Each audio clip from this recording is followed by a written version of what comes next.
عمران خان کو پہلے ڈرانے کی کوشش کی جاتی رہی، پھر عمران خان کو سمجھانے کی کوشش کی گئی، اور اب عمران خان کو منانے کی کوشش کی جا رہی ہے۔ کیا منایا جا رہا ہے کہ خان صاحب گھر جائیں، تھوڑا سا نرم رویہ اختیار کریں، ہاتھ ہولا رکھیں تو آپ کو چھوڑ دیتے ہیں۔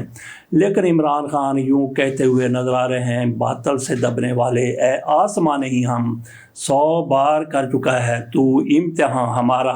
عمران خان کے لیے کون سی سختی استعمال نہیں کی گئی، کون سا حربہ ان کے خلاف اختیار نہیں کیا گیا، لیکن عمران خان دبنے کے لیے بالکل بھی تیار نہیں ہے۔ اب بھی ان کے خلاف جو کچھ کہا جا رہا ہے، جو کچھ کیا جا رہا ہے، عمران خان پھر بھی کوئی اثر لینے کے لیے تیار نہیں ہے۔ ان کا آج کا پیغام آپ کے سامنے رکھتا ہوں کہ عمران کس طریقے سے آج بھی دبنگ لہجے میں بول رہے ہیں۔ مجھے اللہ پر پورا یقین ہے کہ 2025 اس قوم کے لیے حقیقی آزادی کا سال ہوگا۔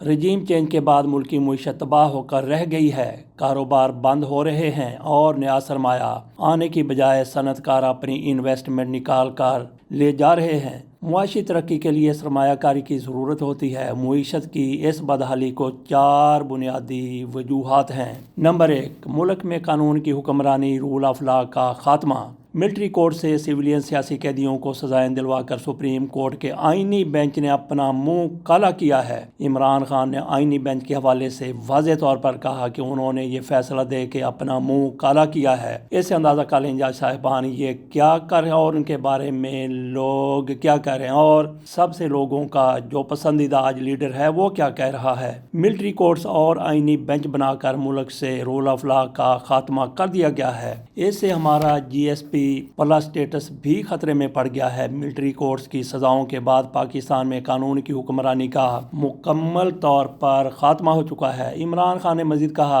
اور اب بیرونی سرمایہ کاری ایک خواب ہے، کیونکہ جس ملک میں قانون کی حکمرانی کا جنازہ اٹھایا جا چکا ہو وہاں کوئی سرمایہ کاری کرنے کو تیار نہیں ہوتا۔ آپ دباؤ کے ذریعے وقتی طور پر دکھاوے کا استحکام تو لا سکتے ہیں، مگر جب تک ملک میں سرمایہ کاری نہیں آتی اور عوام کا حکومت پر اعتماد بحال نہیں ہوتا، بے روزگاری اور معاشی بدحالی کو روکا نہیں جا سکتا۔ ملک کی معاشی ترقی کا ایک ہی بنیادی ستون ہے جو اندرونی بیرونی سرمایہ کاری کا ہے۔ نمبر 2، عمران خان نے کہا، انٹرنیٹ کی بندش تحریک انصاف کو کرش کرنے کی کوشش کرتے ہوئے ملک کی IT کی معیشت کو بری طرح متاثر کر دیا گیا ہے۔ مستقبل IT کا ہے، لیکن آزادی اظہار رائے سے خوف زدہ حکومت نے انٹرنیٹ میں خلل پیدا کر کے نوجوانوں کے روزگار کمانے کا سب سے بڑا ذریعہ متاثر کر دیا ہے، اور ہم عالمی مارکیٹ میں مقابلے کے قابل نہیں رہے۔ وہ سارے کاروبار جو انٹرنیٹ سے منسلک ہیں انہیں تباہ کیا جا رہا ہے۔ نمبر 3، سیاسی عدم استحکام۔ عمران خان اس حوالے سے کہتے ہیں کہ ایجنسیوں کی سیاسی معاملات میں مداخلت سے ملک میں شدید سیاسی عدم استحکام ہے۔ سیاسی استحکام کے بغیر معاشی استحکام کا خواب کبھی شرمندہ تعبیر نہیں ہو سکتا۔ فراڈ الیکشن اور جھوٹ فریب پر کھڑے جعلی نظام کے ہوتے ہوئے سیاسی اور معاشی استحکام ناممکن ہے۔ چوتھی وجہ عمران خان نے بتائی ہے دہشت گردی۔ خیبر پختونخوا اور بلوچستان میں ایک مرتبہ پھر دہشت گردی میں بے پناہ اضافے کی وجہ سے معیشت کی بحالی ممکن نہیں ہے۔ میں 20 سال سے کہہ رہا ہوں کہ ملٹری آپریشن مسائل کا حل نہیں، آپ کو دہشت گردی کے مسئلے کو حل کرنے کے لیے دیر پر سیاسی حل نکالنا ہوگا، ورنہ دہشت گردی کے ناسور کا جڑ سے خاتمہ ناممکن ہے۔ عمران خان کہتے ہیں کہ مجھے افسوس ہے کہ DG ISPR نے اپنی پریس کانفرنس میں دھڑلے سے جھوٹ بولا ہے۔ کل عدم TTP کے لوگوں کی دوبارہ آباد کاری کی تجویز خود جنرل باجوہ نے تحریک انصاف دور میں کابینہ کے سامنے پیش کی تھی، جس پر مراد سعید، نور الحق قادری اور قبائلی علاقوں اور مالاکنڈ سے تعلق رکھنے والے اراکین اسمبلی نے اس کی شدید مخالفت کی تھی۔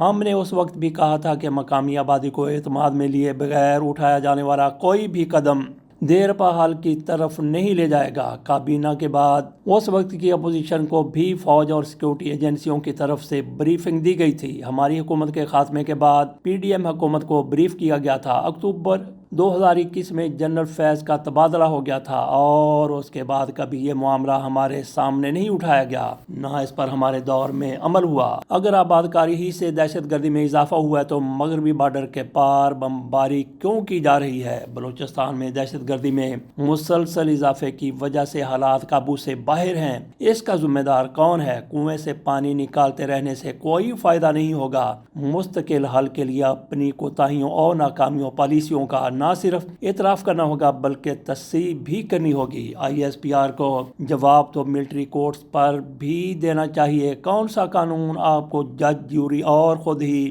جلاد بننے کی اجازت دیتا ہے؟ ملٹری کورٹس کے ٹرائل شفافیت پر مبنی نہیں ہوتے۔ ہمارے دو مطالبات بالکل جائز اور فوری عمل درآمد کے لیے ہیں۔ 26ویں آئینی ترمیم کو ہم نے اس لیے فوری مطالبات کا حصہ نہیں بنایا کیونکہ وہ طویل کام ہے۔ حکومت اگر مذاکرات کے حوالے سے سنجیدہ اقدامات نہیں لیتی تو ہماری ترسیلات زر کے بائیکاٹ کی مہم پورے زور سے جاری رہے گی۔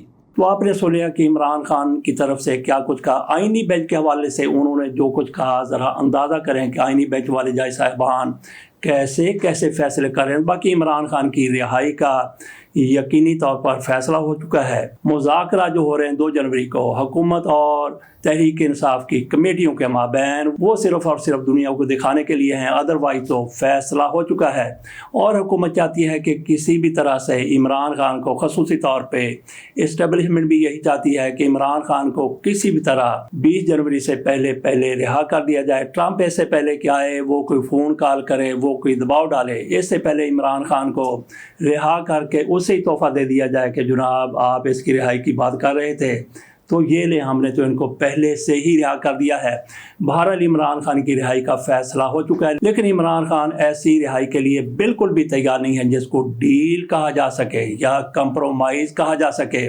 حکومت کو اب صرف اور صرف فیس سیونگ کی ضرورت ہے کہ کسی طرح سے عمران خان کی رہائی کا کوئی بہانہ نکل آئے۔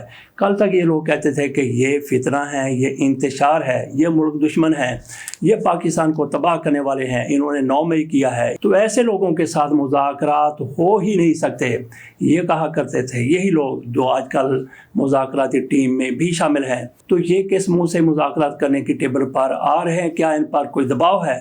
ایسا ہی لگتا ہے۔ عمران خان کی رہائی کے حوالے سے جیسا کہ ہر کوئی تجزیہ نگار یہی کہہ رہا ہے کہ ان کی رہائی یقینی ہو چکی ہے، لیکن ان کی رہائی کب ہوگی؟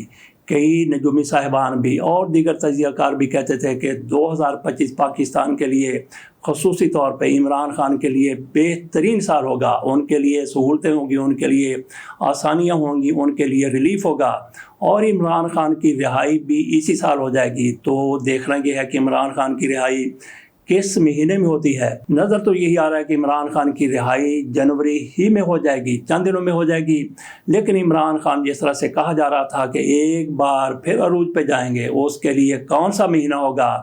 مارچ ہوگا، اپریل ہوگا، مئی ہوگا، جون ہوگا یا اس سے ایک آدھ مہینہ آگے ہوگا؟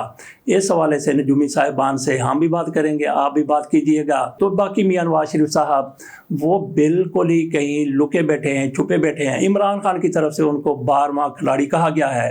عمران خان کی طرف سے میں سمجھتا ہوں کہ ان کو کوئی زیادہ ہی گریس مارک دے دیے گئے ہیں۔ 12واں کھلاڑی تو یہ ہوتا ہے کہ ایک کھلاڑی اگر انفٹ ہو گیا، ایک کھلاڑی کو کوئی مسئلہ آ گیا یا کوئی کھلاڑی تھک گیا تو 12واں کھلاڑی اندر فیلڈنگ کے لیے بھی جا سکتا ہے، لیکن اس کے بعد 13واں کھلاڑی ہوتا ہے، 14واں کھلاڑی ہوتا ہے، 15واں کھلاڑی ہوتا ہے، 17، 18 تک کھلاڑی ہوتے ہیں۔ تو میاں نواز شریف صاحب کی شاید باری آخر پہ 18ویں کھلاڑی کے طور پر کہیں آ سکتی ہے۔ تو میاں نواز شریف صاحب بالکل ہی خاموش ہیں۔ افغانستان میں کیا کچھ نہیں ہو گیا اور امریکہ کی طرف سے پاکستان پر پابندیاں لگائی گئی، لیکن میاں نواز شریف صاحب بول کے نہیں دیے، ان کی طرف سے کوئی رد عمل نہیں آیا۔ تو آج کل جاتی عمرہ میں ان کے پوتے کی شادی تھی، وہاں پہ کیا یہ کرسیاں لگوا رہے تھے، میز لگوا رہے تھے کہ ان کو اتنا ٹائم نہیں ملا؟ بہرحال 12واں کھلاڑی 3 میں ہوتا ہے نہ 13 میں ہوتا ہے۔ تو میاں نواز شریف صاحب کو ڈھونڈا جائے کہ وہ آج کل کہاں ہوتے ہیں، کیا کرتے ہیں۔ یہ شادی تو ان کی طرف سے بھگتاری گئی ہے، تو اس کے ساتھ اجازت دیجیے اور انتظار کیجیے عمران خان کی رہائی کا۔ کل ہوتی ہے، پرسوں ہوتی ہے، اس ہفتے ہوتی ہے یا اگلے ہفتے ہوتی ہے۔ 20 جنوری سے پہلے کسی بھی وقت عمران خان کی رہائی ممکن ہے۔ اللہ حافظ۔